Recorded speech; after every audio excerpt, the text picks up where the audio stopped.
Apa hukumnya apabila kita meminta tolong kepada seorang kiai untuk mengusir jin? Lalu kemudian caranya, kiai tersebut memberikan sebuah kertas yang berisi tulisan Al-Quran untuk diletakkan di dalam rumah kita, Ustaz. Ini pertanyaan pertamanya, Ustaz.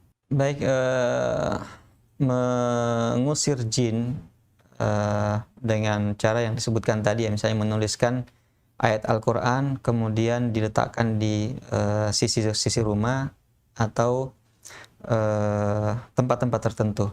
Nah, ini adalah tamimah, dia merupakan tamimah.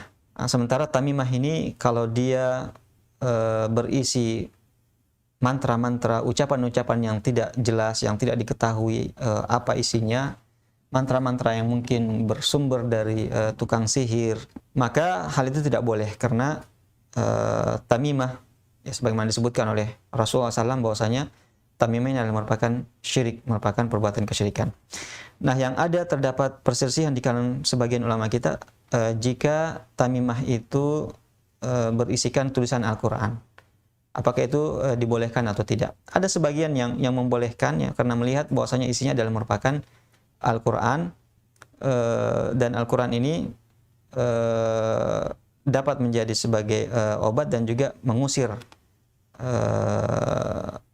jin-jin yang jahat.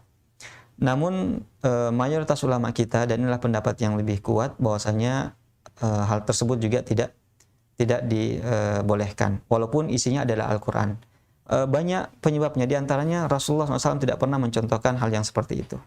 Padahal pada zaman Rasulullah Al-Quran sudah ditulis di kain, telah ditulis di kulit, ya, di kayu dan sejenisnya. Kemudian yang kedua, penyebabnya adalah karena hal ini bisa saja menyebabkan Al-Quran yang ada, yang ditulis itu terhinakan. Ya, misalnya disimpan di tempat-tempat yang kotor, atau mungkin disimpan di tempat-tempat yang potensi hewan-hewan mungkin buang kotoran di situ, atau berpotensi dia jatuh kemudian terinjak dan dihinakan. Nah, maka hal tersebut tidak dibolehkan. Kemudian yang ketiga adalah berkaitan dengan nanti keyakinan, ya, sehingga ketergantungannya terhadap tulisan-tulisan itu atau tulisan Al-Quran itu besar, sehingga bukan lagi tawakalnya pada Allah Subhanahu wa taala, tapi dia akan bergantung kepada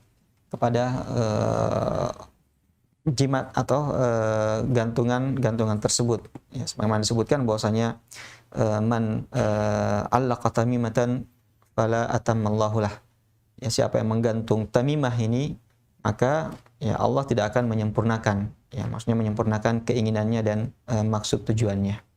Oleh karena itu kita katakan bahwasanya perbuatan yang seperti itu tidak disyariatkan, walaupun tulisannya adalah merupakan tulisan Al-Quran. Yang diajarkan oleh Rasulullah SAW adalah dengan membacakan ayat Al-Quran itu langsung, sebagaimana yang telah dilakukan oleh Abu Hurairah radhiyallahu ta'ala anhu ketika bertemu dengan syaitan. Maka syaitan ini mengajarkannya untuk mengucapkan ayat kursi. Jika dia membacakan hal itu, maka syaitan itu mengaku tidak akan datang lagi. Hal ini disampaikan pada Rasulullah SAW, maka Rasulullah mengatakan, "Shadaqaka wa huwa kadzub." Syaitan itu telah berkata jujur kali ini, bahwasanya jika engkau membaca ayat kursi, maka dia akan pergi dan tidak akan mendekat. Nah, maka yang dicontohkan adalah membacakan langsung, bukan menuliskan kemudian menyimpan di tempat-tempat tertentu. Demikian juga Rasulullah SAW menyebutkan bahwasanya siapa yang baca surat Al-Baqarah, maka syaitan-syaitan tidak akan mendekati rumahnya selama 3 hari. Maka yang terbaik adalah kita membacakan langsung ayat Al-Quran tersebut untuk mengusir syaitan-syaitan yang mungkin saja berada di tempat tersebut. Wallahu ta'ala alam.